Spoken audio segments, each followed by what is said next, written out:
Okay, we're gonna go ahead and get started. Thank you all for joining us today. A little bit of an atypical community meeting, community discussion, but we really appreciate you being here. My name is Jana Schwartz and I work for Circulate San Diego. We have a great guest panel with us today that I will be introducing shortly, but I just want to let everyone know that today's discussion is about Cortez, and we want to make sure that the community feels very welcome to participate in today's discussion. And we are focusing on looking at the recovery post-COVID and focusing on mobility as kind of our sphere of what our conversation is today. So with that, we are using Zoom, which may be unfamiliar to some of you. So I just want to do a quick tutorial on how we're going to be approaching today's discussion. We keep you muted for the most part. Absolutely, it's a pretty small group. So if you feel more comfortable asking a question, we can explore that, but we will prefer that you use the chat room feature, which is over to the right-hand side of your screen. If you hit the little, you should see a little chat box down at the bottom. If you hit that, you'll get a chat window that pops up. And that is how you will enter questions that you have, and we can read it during the discussion. So just as a little bit of a practice, I wanted to make sure that everyone who's able and sitting at their computer and can enter a chat, if you could answer a question for me. I just would like to know how long you have lived or worked in Cortez. If you could enter your answer in the chat box, we'll see what the results are.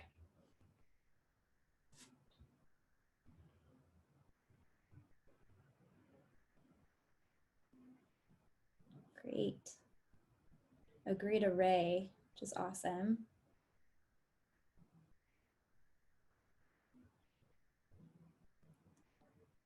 Perfect. That's great. Welcome those who are outside the area as well. Thanks for tuning in. Good. So we have a good mixture. Welcome, everyone. We want to let you know that today's discussion is being recorded, and that is primarily because we know that this is a community asset. Not everyone's able to join us today, but we think that the conversation that comes out of today's conversation is certainly a resource.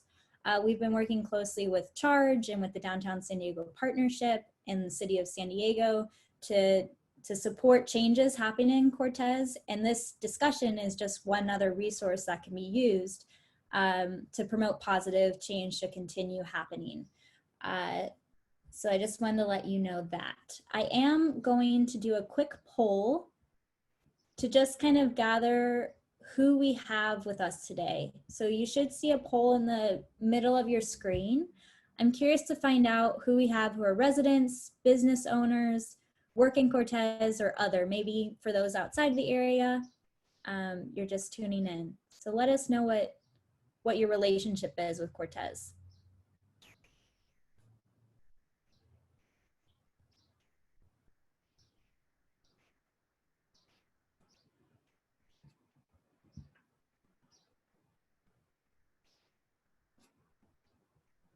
And hopefully, are you guys seeing the poll? I'm not getting any results in yet. Okay, good.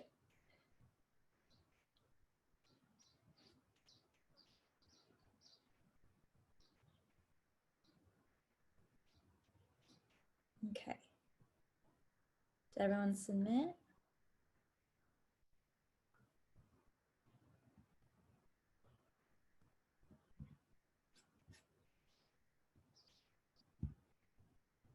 I didn't get any results, sorry. Did everyone put in an answer? If you're able to. I know not everyone's at their computer.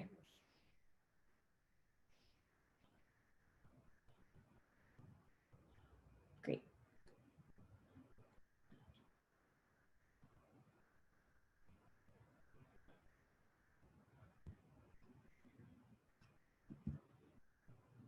Well, that was, sorry about that. I don't know why it's not showing it. Well, little bit of a mystery then. Maybe if you could just use the chat room again and just let me know what your affiliation is, that would be helpful. Sorry, that wasn't working. You can see the results. Thanks, Anne. Well, mystery to me, which is not helpful. But good. Thanks for being good sports. Okay, well, we'll just move right along. Despite where you're coming from, it's terrific. So let me just introduce one more time. So my name is Jana Schwartz, work at Circulate San Diego, and I will be the moderator for today's discussion. We have guests with us who are experts in their field, and I would like to introduce them now. And they are available to answer the questions that we have throughout the rest discussion. So first off, we have Everett Hauser, who's the Mobility Program Manager with Transportation Stormwater at the City of San Diego. Everett's involved in all phases of mobility improvement projects and is extremely knowledgeable and a great asset to have on the panel today with answering maybe some of those harder questions. Sorry, Everett. No problem. Yeah. We also have Sean Warner, who's the Director of Community Enhancement with the Downtown San Diego Partnership. We will hear a little bit more from Sean after the introductions because he has great roles with working with Cortez residents in the greater downtown San Diego area. And then we have Anne Murphy, who rounds out our expert guest panel. And we have Anne, who is the president of the Cortez Hill Active Residents Group, CHARG. And she really is the eyes and the ears in the community, and I'm sure she's a great neighbor to have as well. So with that, I want to pitch it over to Sean to give a little bit of background on the relationship between all of us and how we got here today. Hi, thank you, Jana. Good afternoon, everybody. Glad to be here with you. This is new for me, my first Zoom community meeting, so excited though to kind of share what we've been working on. Yeah, I think most of you know me. For those that don't, I'm the Director of Community Enhancement for the Downtown Partnership. Been with the partnership for about a year and a half, and my role is to improve the pedestrian environment through beautification efforts, just make it more walkable, pedestrian friendly. So work on a lot of projects throughout downtown and Cortez. Recently, we've worked on improving corridors, especially gateways into the neighborhood through planters, banners, intersection murals. And so probably about a year ago, CHARG reached out to us. They were working with Civic San Diego at the time on implementing community parking district projects. And so they had a particular interest in enhanced mobility, pedestrian safety in the neighborhood. They had begun working with Circulate on a pedestrian study. So we then took the lead in that effort with working with Circulate San Diego in implementing a pedestrian safety study in the Cortez neighborhood. And that unfolded over the course of the last 6 months of 2019 and included a walk audit, community meetings, a couple of surveys online, which CHARG sent out through their newsletter. So we've got a lot of great feedback, and Circulate took all the feedback and studies and in November released the Cortez Downtown San Diego Mobility Assessment Recommendations Report. And I think we're going to provide a link to that in the chat room. And so not only did that take in all the feedback from the walk audits and the community meetings and so forth, but it then provided some recommendations, short, medium, and long-term recommendations that we could implement. And so that, and some of those focus areas were pedestrian safety, wayfinding and signage, lighting, mobility. We're talking about bicycle access, scooters were a big issue at the time, and beautification. And so some of the things we heard, some of the issues, particularly in Cortez around pedestrian safety, was just the increased vehicle speeds, it being adjacent to the 5 freeway as an entry and exit point to the downtown, and so particularly on Ash and First Avenue. We heard many issues about that as well. So now we're in the implementation phase. Over the past 4 or 5 months, we've been working with Circulate on some of the short-term recommendations. What can we do in the near term? Some of these require a larger investment, so we're working on how we can make that happen. We also, while working on that, we wanted to implement projects that we could see. So I think Jana will talk about some of those in a little bit. But one of the things, obviously, with the COVID-19 pandemic, it's focused it's shifted our focus a little bit into responding to that. That'll be with us, for the foreseeable future. And how do we provide for social distancing, expanded spaces for pedestrian mobility, and so forth. So I'm sure we're all going to talk a little bit more detail about those efforts. And so it's very exciting time, challenging, but exciting on how we can shift the focus of this study and look at some exciting changes. And one thing I do want to mention, last thing, is one of the efforts that came out of this shift in focus was the Curbside San Diego initiative we announced, the Downtown Partnership announced last week with our partners, CHARG, Gaslamp Court Association, EVA, Columbia Community Foundation, and looking at how we can repurpose some of these spaces to help our local businesses, our restaurants and retail spaces. So we're excited to be able to work with Circulate and other partners in implementing some of those changes. That's great. Yeah, Sean, that was a great overview because that really kind of shows what the process has been. And a big reason you might have noticed when you registered for this event, it actually changed the title a little bit. And that was because we wanted to be as cognizant that we will be kind of going into this world that has to, we have to approach it slightly differently. And we want to be as supportive as possible from the business standpoint to how people are moving in Cortez and the greater downtown area. So this here today, this conversation is very much about everything Sean just said. There's a lot of work that is going on, but we continually make sure that the community has a voice in what's happening. And that can be hard when we can't always meet in person. So this space right now is one of those ways that we want to hear what you have to say, any questions that you have, so that we can keep progressing forward despite some of the challenges that we're facing.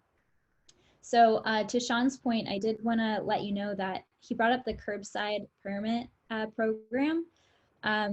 Really exciting. There's a few ideas floating around for projects in Cortez, and we can talk about this a little bit more during the discussion.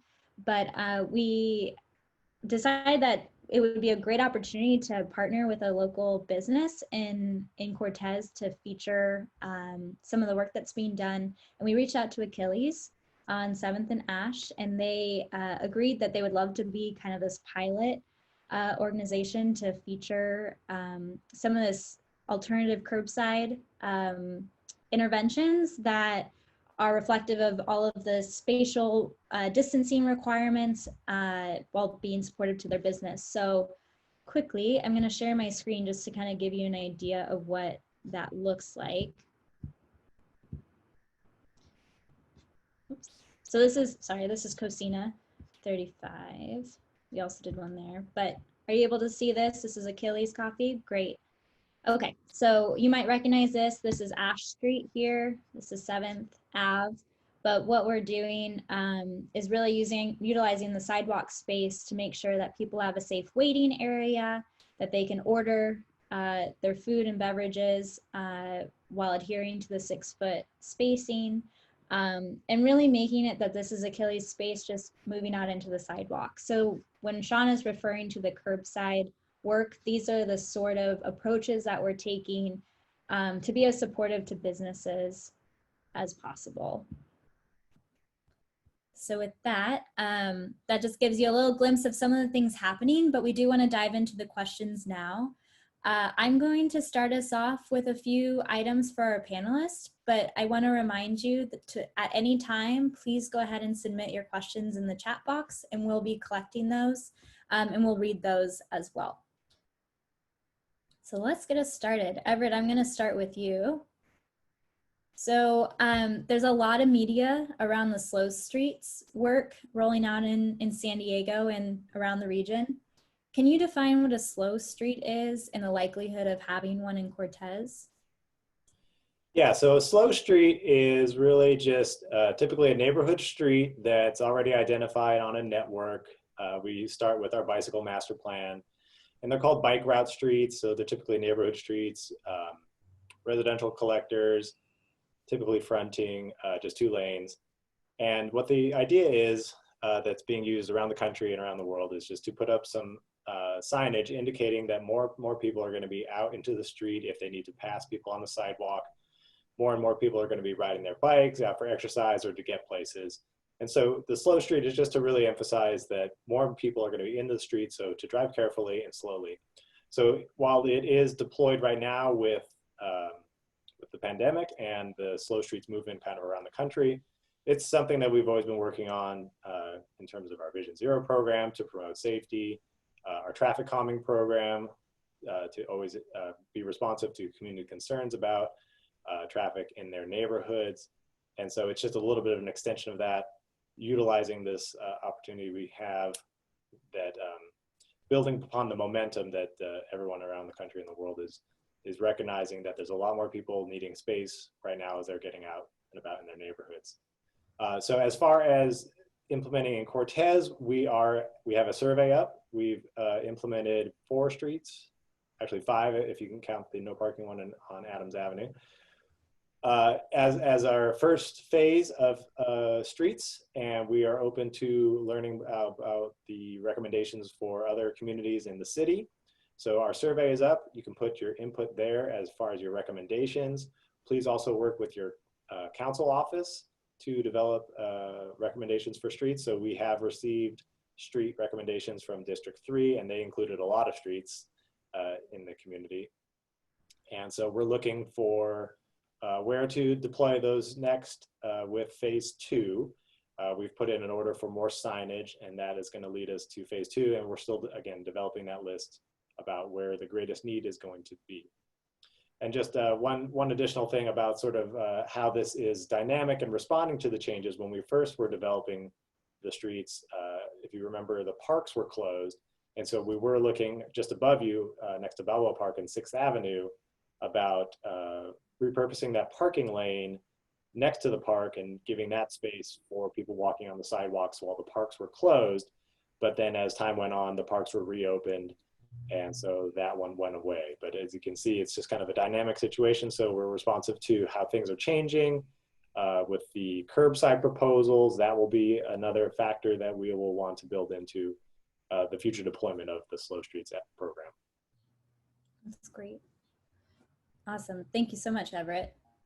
Sean, I have a question for you, and we got a follow-up from Anne, and it's related. So I'll start off by asking that after getting food to go orders from businesses in Cortez, there's a limited space to enjoy food outdoors, which we talked about with the curbside, and keep a safe distance from others. Are there other strategies being considered to create outdoor dining or open space in Cortez to give people just more flexibility? Yeah, thanks. Yeah, absolutely. Yeah, Jana, you showed the kind of example in Achilles. It really is unique to the location, like that location, limited indoor seating.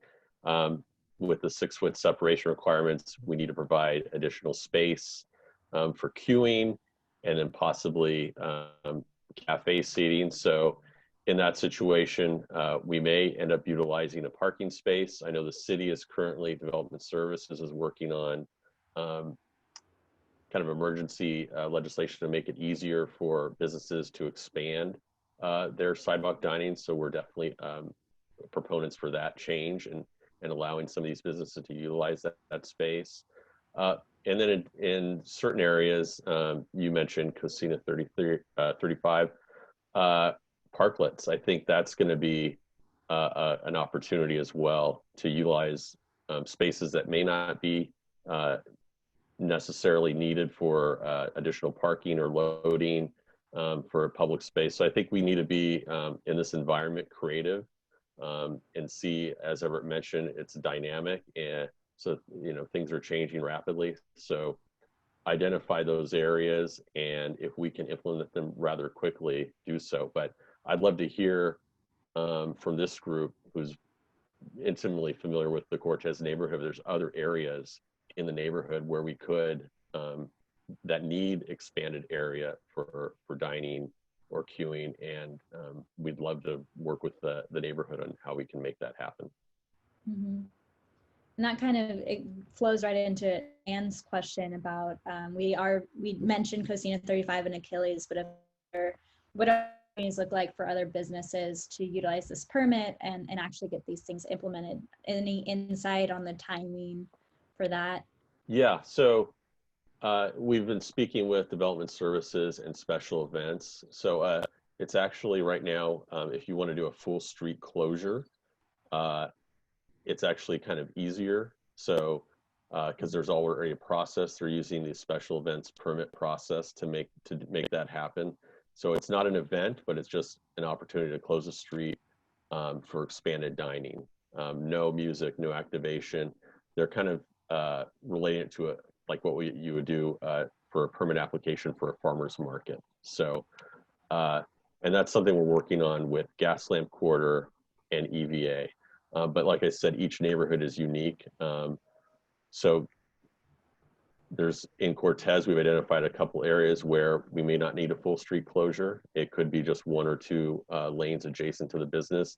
And that would be a different process that DSD is working on. And I know they're gonna, I think, go to council at the end of June with a proposal to be implemented that would allow, like I said, for some of this expanded sidewalk seating. So we're still kind of working on what exactly it looks like, but that's kind of where we are with that.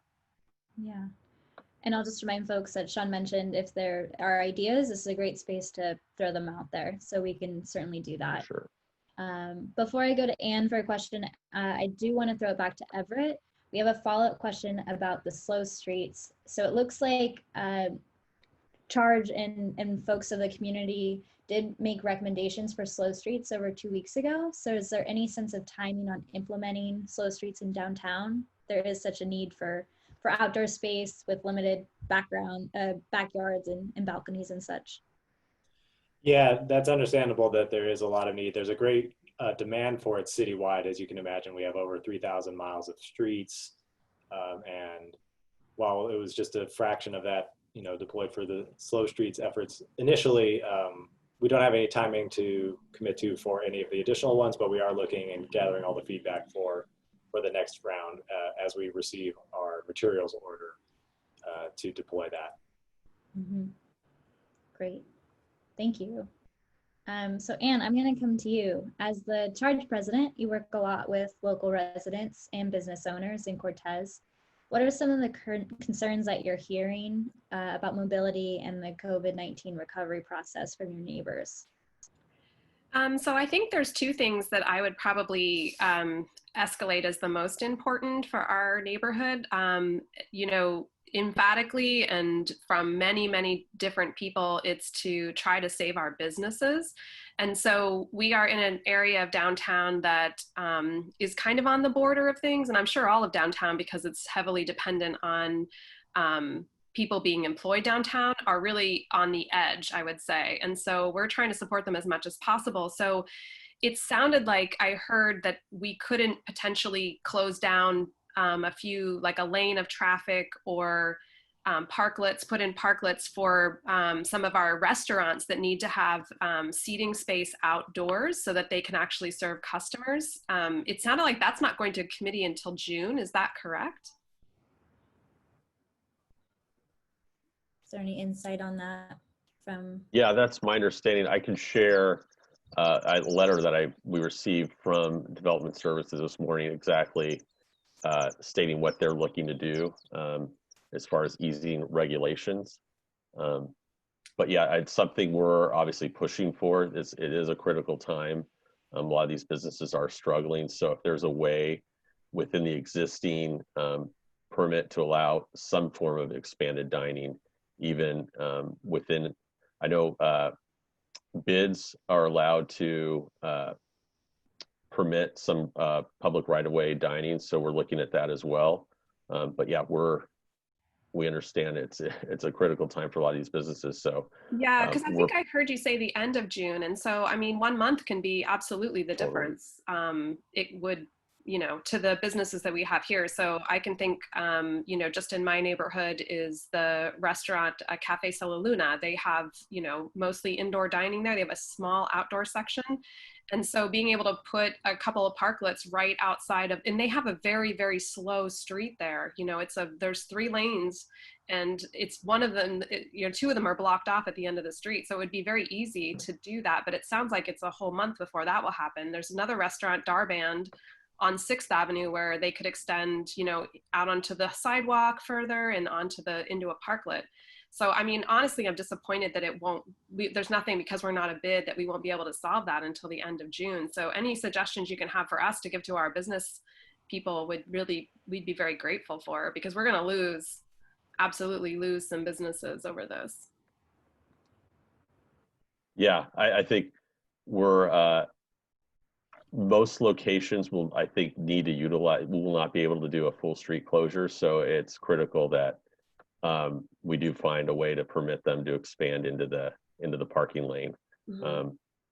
Cities, we're working with, you know, we manage the city center business district, and we're looking at B Street and 7th Avenue to do something similar. So we're kind of trying to push the bounds on that. I know we've suggested, you know, parking day is something that we do annually. Could we do something like that could businesses just, you know, feed a meter and put some chairs and tables out? So that, I mean, we've got to think out of the box here. And so that, yeah, those suggestions, I've marked those locations you mentioned, and it's very helpful. So yeah, we'll get back to you on that. Yeah, and those are just the ones that I thought of. I mean, I think anybody who has a restaurant that is serving Totally. food should have the ability to move out onto the sidewalk and into the 3 parking spaces right in front of their business. I mean, that would be really an obvious solution.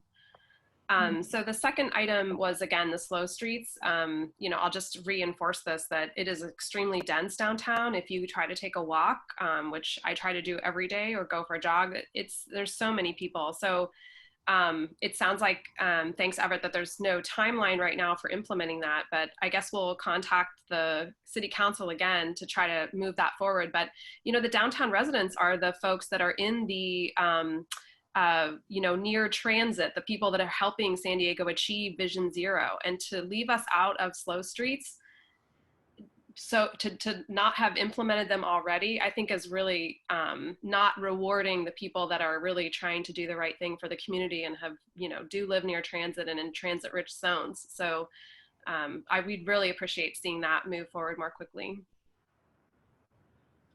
And I guess I'll bring up the third issue, because this has been coming up recently.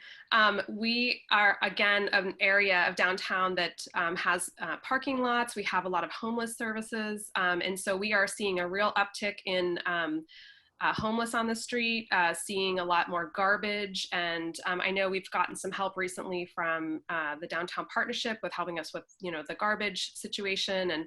But that is a really big impact for COVID-19. It's definitely gotten much worse in our area because there's so much an uptick in homeless services, and folks don't even let us know when they're going to be implementing something for COVID-19. So a couple of our parking lots, without anybody coming to us, have been turned into COVID spots. So there's a lot of things where we feel like the community has not been notified of.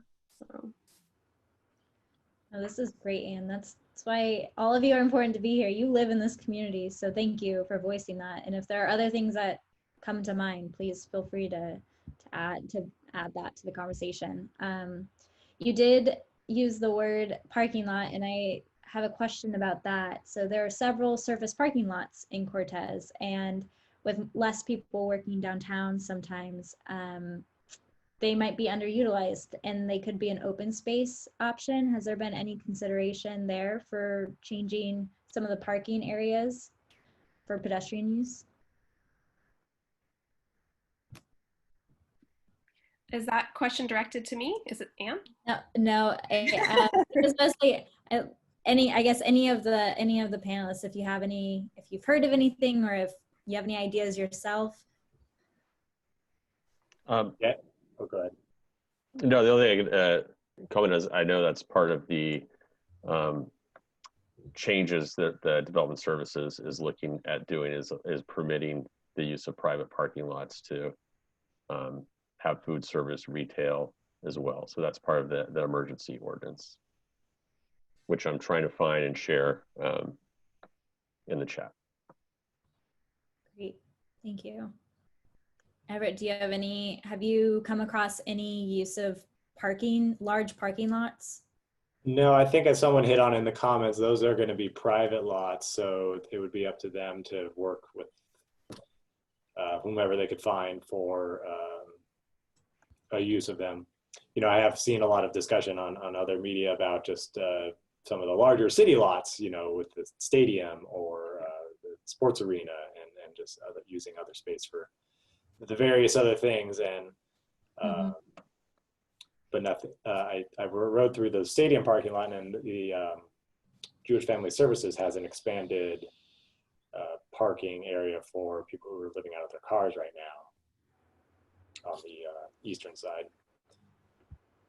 Okay, that's, yeah, great. And yeah, one more example that really is kind of a joint effort with private owners as well as jurisdictions and everyone in between. Before I keep going, I want to bring it back to the audience if there's any questions so far that have been sparked because of conversations. You don't have to utilize the chat room if you don't like. You can go ahead and just ask it. It looks like actually we have a question from LC.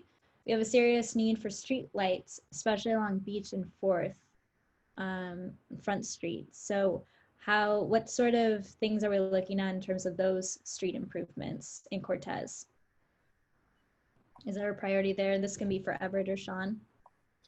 So yeah, I took a look at your study from the group, and you guys had identified a lot of locations. You know, we have our city standard for intersection lighting, mid-block locations. So if there is a request for additional locations that you identify on Beach, please submit them through Get It Done. Then we can have our engineers evaluate them and make a determination if it meets the city standard or if it's a location that we could program for future lighting. Hi, this is there. LC Klein. We submitted mid-block lighting requests, and so far we don't know how far it's actually going. Most of it is mid-block. The intersections are not the problem because those have always been a priority. But because there are so many, you know, vacant lots, the parking lots, which take up the whole block frontage, there's basically no mid-block lighting on those stretches, Beach from 4th to Front Street, and some along Cedar as well.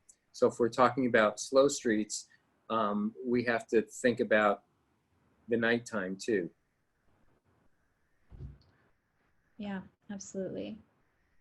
And that actually ties into a question that I had, was just any consideration of other street amenities that are supportive of mobility via walking or biking, but also COVID, such as hand sanitizing stations or additional signage, things like that.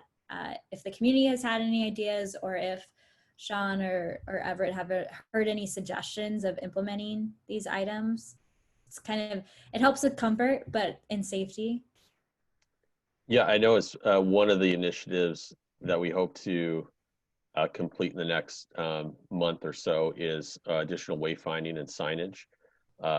There's been an identified need of intersection signage, identifying streets, but also walking routes, providing recreation walking routes, whether it's 1 or 2 mile, easy, difficult. And then also signage. This is another shift in response to COVID, is letting people know where the restaurants are, where businesses are, through the signage as well. So we want the signage to be fun. We want people to get outdoors, be safe, but also help small businesses. So that's one thing we're working on in the short term is wayfinding and signage. That's great. Yeah, thanks for bringing that up. So this is pointed at all three of our panelists, but what's been the biggest lesson that you've learned as a professional during this epidemic, and how it relates to building healthy and safe communities with how people are getting around and trying to create as normal of a situation as possible? So it's kind of a big question, but just digging deep, what have you learned so far? Yeah, I'll take a stab at that one. Yeah, it's kind of funny because we've been working with CHARG over the last year on a lot of these projects, talking about some of these concepts, and now the pandemic has identified the clear need for making the community more walkable. So it's been eye-opening in that regard. I don't think any of us expected or foresaw this, but yeah, I think, and one good thing to come out of it is some of these initiatives may happen a little quicker than they normally would have had this not occurred. So yeah, that was interesting.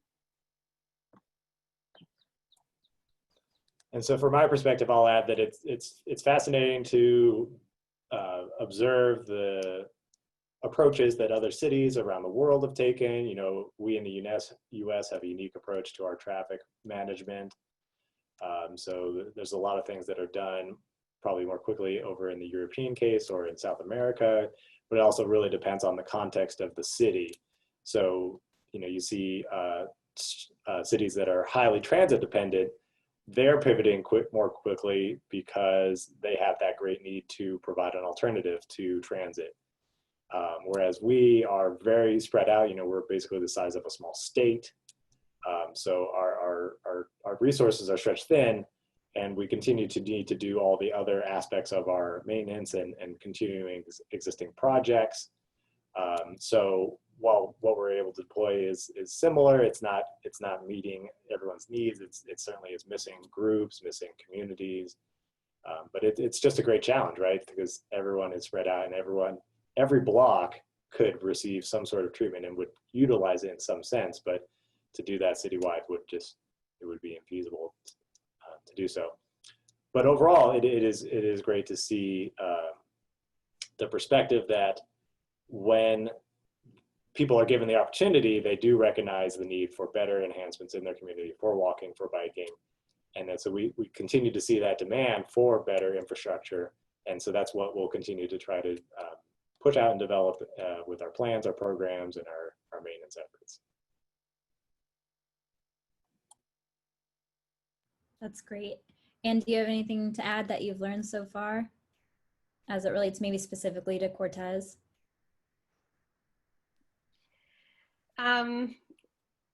Really, it's just how slow this is moving to try to help residents. You can hear the disappointment in my words. I just went back and looked. We put in our submission for the slow streets back at the very beginning of May. So, it feels like, as a downtown resident, a complaint you'll hear often from downtown residents is that, people don't understand what it's like to live downtown. They may work downtown, but a lot of the representatives are not from here. So I think to, try to get those parklets put in place and to try to put the, slow streets in place, otherwise you just end up, it's very difficult to avoid, other residents on the street when you're trying to just get out and get a little bit of exercise. So I think that's been a very interesting situation. So, yeah, but a lot of creative ideas, and we're really hoping to see some of them get implemented here. That's great. And as you mentioned, you are a resident, you live there all the time. Have you noticed people out and about? Are you seeing more neighbors out? Are you seeing less people out? What are the concerns there with just walking and biking? I'd welcome anybody else too to make a comment. There's fewer people working and fewer cars on the street, but people still don't respect pedestrians, even though they have 3 lanes of traffic. They still if you have to walk on the sidewalk, you have to walk in the street to avoid someone on the sidewalk. Either, it could be a homeless person, or it could just be, a family, or just whoever you want to walk onto the street to avoid them. You're still really a jeopardy of the traffic. So it's really very difficult to walk around without interacting with people a little, fairly closely. So I think that's a risk for the community that could be solved with the simple implementation of that. So there's fewer people out, I would say, overall. Yeah. If I could interject, I see a lot of people, because I live up 8th and Beach, same building as Ann lives in, and there's actually a lot fewer people running who used to run on a daily basis. Cortez is a very dog-friendly neighborhood, and usually just any time of the day or evening, you'll see people walking their dogs, and people who go for runs are constantly having to avoid them. And I'm actually seeing fewer runners than I usually see. And I'm also seeing a lot of people running in places that they normally wouldn't have run because it's the only thing left, like around in circles at the end of a cul-de-sac. It's pretty bizarre. Yeah, no, that's very insightful, because every time I've been in Cortez, you see a lot of people out and about. So I've been curious what that's like. It's scary to go outside just because there's so many people. Yeah. For the first month, I didn't leave the house hardly at all, but I was like, I've got to get exercise. So I went back to running and stuff. And I just get up super early so that when I go out running, I don't interact with people. Or I try, as best as I can. But, we have a lot of homeless, and it's just that you don't know, like you're constantly crossing the street and putting yourself, in the traffic. So. Yeah, and that's, Sean mentioned the walking routes. So Circulate's working with CHARG as well as the Downtown San Diego Partnership to develop 2 walking routes. It's just for neighbors, and we put a survey out to get feedback on the routes. And what we heard a lot, we had the route going on the pedestrian path over by First, but connecting First and Second over by the First Ave on-ramp. If you can picture that, it's like underneath the freeway off-ramp, and there's a gated area. And the feedback we received was that it's ideal because it's pedestrian only, but it isn't cared for. And it often attracts a lot of homelessness. So there are opportunities probably to identify where there's already spaces for pedestrians, but it's not functioning that way. And we're in a time right now where we should be maximizing all of those opportunities, because you do live in such a dense area that you don't get that very much. So through the walking route, we are trying to identify that, and also trying to use that as an opportunity to not just avoid those areas, but maybe make a recommendation for how we can actually enhance it and make it usable, because we shouldn't just keep avoiding it. It should be a resource for you. Okay. So it looks like, just to speak some of the ideas that we're seeing in the chat room, it's comments to just what we're seeing in the community. So in residential areas, there's more people walking on sidewalks, walking with dogs, so often that you need to cross the street not to run into each other. So another congestion item. Aaron mentions fewer cars on the road, but more skateboarders and more cars running stop signs. That is a pattern that we're seeing a lot, that less cars on the road, they're moving faster, or maybe they feel like they have more control to do behaviors that they just shouldn't, which makes it more dangerous for pedestrians and bicyclists. And from the skateboarder standpoint, I don't know if they're on the sidewalks, but we do see that as well, which is a concern. Tanya brings up that in the middle area of downtown, that doesn't have a lot of residential, and it doesn't feel especially safe because the businesses aren't open. So I think everything that we're hearing today, it's supporting businesses and getting people out, but if that's not happening, you kind of can't do any of that. It doesn't really help anyone. So that's a really great point. And it sounds like the homeless transient population is highlighted in this time, which is a big challenge. Okay. That's terrific. Thank you so much for all of these comments. I want to open it back up. Anything else that people are wanting to add to this conversation right now? We're hearing a lot of great stuff, and this is really supportive. No? Yeah, this is Anne. I was wondering, the money that the parking meter funds that the 55% that's dedicated to the city, my understanding was that the mayor was going to be looking at some of those funds to fund other projects due to COVID-19 to try to fill some of the budget gaps. Is it just the 55% that goes to the city, or is it the other 45% that comes to the community that is being affected? Does anybody know? Yeah, I haven't heard. I heard that early on as well, and my understanding is the city attorney said no, that funding clearly has to be dedicated towards all the requirements related to parking and mobility within the community parking districts. So it can't be repurposed to fill budget gaps. That's what we heard, and this was probably a few weeks ago. Haven't heard anything since then. I haven't heard, does that apply only to the 55% or the 45% that, is dispersed through the neighborhood parking program. But that's what we heard. So that funding has to be dedicated towards those uses. That's great. And for anybody who's on the line, Cortez has been successful to get parking meter funds for projects within Cortez. It's funded some of the planters, and we have some new wayfinding signs and lots of other plans and things that we've had. The pedestrian and mobility study that was funded also by that Circulate San Diego did such an amazing job with the partnership on.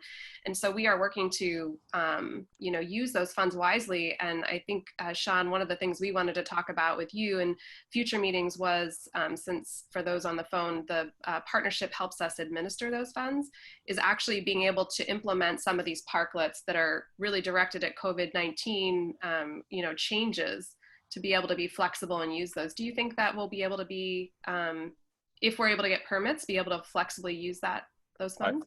I'm so glad you brought that up. Yeah, we've just this week, we requested to Economic Development, which kind of administers that program right now through the city, that we be able to just blanket be able to reallocate funds to respond to COVID-19. Obviously, has to do with mobility and parking related issues, but like parklets, a lot of that stuff is already identified as an allowable use. So I think we haven't heard any pushback from that. So it looks like we will be able to use funds to respond to the COVID-19 pandemic and help businesses in the process. So I will give you a definitive answer. I know we put a memo in to the city on Tuesday requesting this change. And the reason why is because parking district budgets were approved by DPMG in the Downtown Parking Management Group in March and are going to City Council. So we're making this request, and it should be able to apply across all parking districts. So I'll keep you posted on that. That's an important tool that we can use for funding. Mm-hmm. Good use of the emojis. Thanks. So directed at Everett and Sean, because what we're hearing is CHARG as a community group mobilize themselves like no others. And I have been so impressed with just how involved and educated they are about everything going on. And I know that they show up to meetings and they write letters, but I am curious if there are any other strategies that you recommend to a community member to get change happening and maybe happening faster. Is there anything else that they can do? They're doing everything. I know they are. Yeah, I would say probably you're doing all the right things, right? You're involved with your community group, you're organized, you've put together studies, you've documented the cases, you continue to submit those via Get It Done and your council office. As you know, every year there's decisions on the budget and how those are allocated. And, I've just, the city is vast and underfunded in a lot of maintenance needs, right? So it's always a challenge to keep up with the deficiencies that are out there, to make the improvements that neighborhoods want to see. One project that I'm involved with in the downtown area is the implementation of the downtown cycle track network, which is largely funded with parking funds and downtown diff. But also we've been successful with some of the developments in the area and their application to the state for the Affordable Housing and Sustainable Communities grant funding. So that's contributed funds for that project, which really helps it go a long way instead of needing our gas tax or other general fund sources, which then contribute to the rest of the resurfacing program. So I would say just keep at it. Continue to highlight what areas are critical for you, particular pinch points. Those ones that can be health and safety things pointed out, we'll of course address as immediately as possible. But some of the other ones are more on the amenities side, and so could just continue to work with your partnerships, with your private businesses, and then I think that's the approach. So keep doing what you're doing. That's great. I do want to open it up before we finish up if there's any final questions or comments. Okay. Well, then I just have one final thing. Again, kind of geared towards Sean and Everett, but Cortez has a lot of great businesses and corridors on it. And I know that there are probably some projects in the works right now. If you want to give any glimpse into things that are happening from the cycle tracks on 4th and 5th, if there's any indication when maybe those will be happening, or I know in front of Donut Bar, there's a few changes that we might be looking forward to seeing. Is there anything that you can share with this group right now? Yeah, in Cortez, I know LC is very familiar with this one, is the 3rd and Cedar intersection mural. So we should be coming back to CHARG in a couple of weeks with some design options to move forward on that and move with implementation in the summer.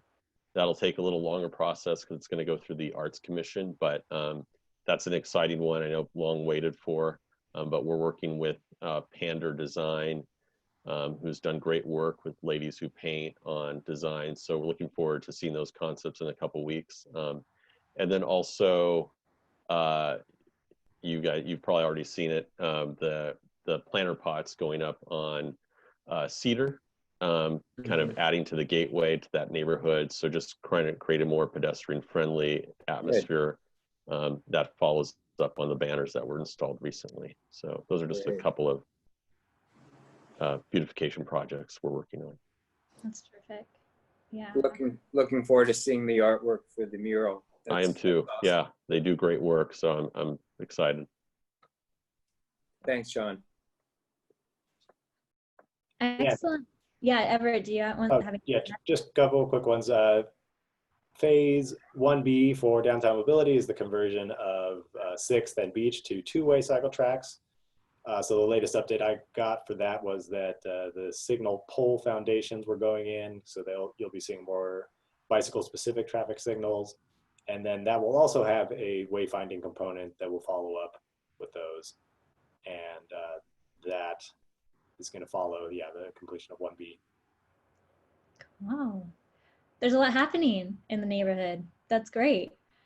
Well, with that, I do want to just thank everyone. Thanks to our expert panel. Couldn't have done it without you guys, but it really is exciting to have a community discussion, even if it is on this platform, and hopefully this becomes less odd and maybe we can do this more often and have these sorts of conversations more regularly. But thank you for spending the afternoon with us. And if you have anything to add that you thought of at the end that you weren't able to ask today, my email is what went out in your registration. Feel free to email me and we can document stuff there. But with that, I will release you. Thank you so much for joining us. Thank you. Thank you. Thanks, everyone.